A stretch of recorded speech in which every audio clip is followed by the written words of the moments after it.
اجمل ما في تغريدات مرته لفالفيردي، كتبت له انه فالفيردي بعده هلا عم يبكي. تخيلوا انه فالفيردي ساعات طويله عم يبكي ما قادر يعلق. شوف المعلم، شوف الامبراطور.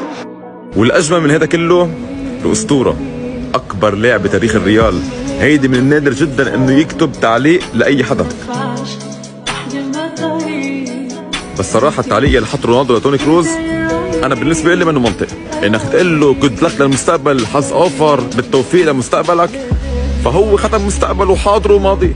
العبوا توني كانه مايسترو. اي توفيق واي مستقبل لرونالدو، وانا وانت وكلنا ليه مصدومين باعتزال كروز بعمر 34 سنه. اعتزل انت، خدمت كره قدم، اعتزل يا اخي، اعتزل انت يا مهندس، اعتزل، روح ارتاح، روح ارتاح. كرة القدم حتفقد لك يا اسطوره. وداعا توني كروز.